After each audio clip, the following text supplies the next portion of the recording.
Game. His comments are brought to you by CMC Mitchell and Associates. Coach, one of the two areas that we were talking about that you knew would be important in this game, rebounding, making sure you got opportunities to end Drake possessions, and limiting turnovers in this game. 16 turnovers for your group. How did you feel that area really dictated most of the game for the Bulldogs? It was most of it. I mean, these guys, they shot 70% in the second half, and they have more offensive rebounds than we do.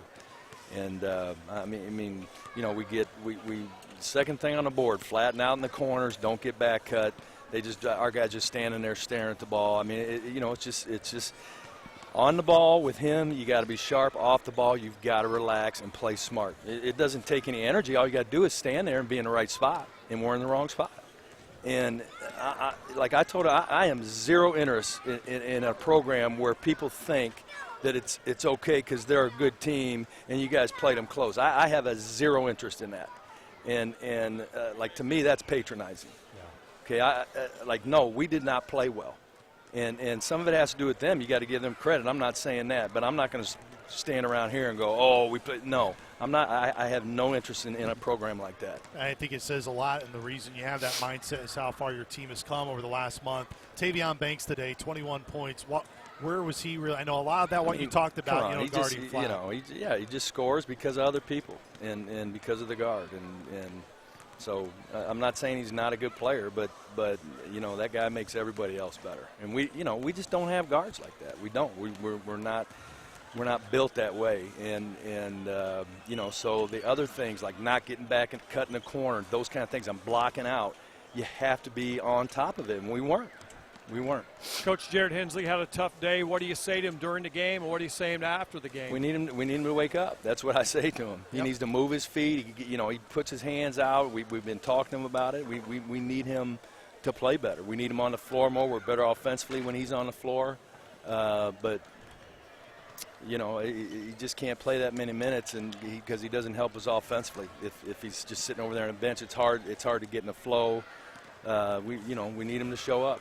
Coach, I know you're in no mood, and I don't blame you to talk a lot about basketball and the fundamentals of it, but help us understand on the blockout. It seems like the blockout, and it's not an officials thing, and it's not a gripe. It's just helping us understand as fans. It seems like it's really inconsistent on guys blocking out, coming away with the foul on the blockout. Is it hard to coach, or is it just something that we're missing here? Yeah, it's not hard to coach. Yeah, and it just depends on the official.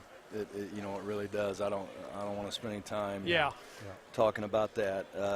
But it will. Like, some of them will let you step into people and actually hit them, and others won't. So you have to make adjustments. Sure. Coach, you knew that this would be an extremely physical game. How did you feel your team in terms of matching the physicality throughout the game? Not great. I would like to say but they got 10 offensive rebounds and they consistently crash more than we do. They're only crashing 3. We're supposed to be crashing 4. They don't run, and we're not crashing 4. So, you can't tell me we were physical. So we weren't.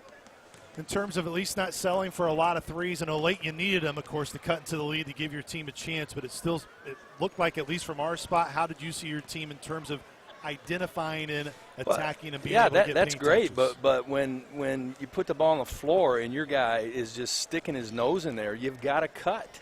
And all we do is stand around. That's all we did was just watch guys dribble and just stand there instead of move.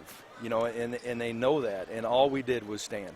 And I don't want to say all we did, but you know how I am right now. I'm not happy. And so the guy puts the ball on the floor at you, and your guy has his nose all the way in the gap, back cutting. That's what we're supposed to do, and we didn't. We just stood there. We're not a great shooting team. We're not putting 40% three-point shooters out there. Cut people if they're going to do that.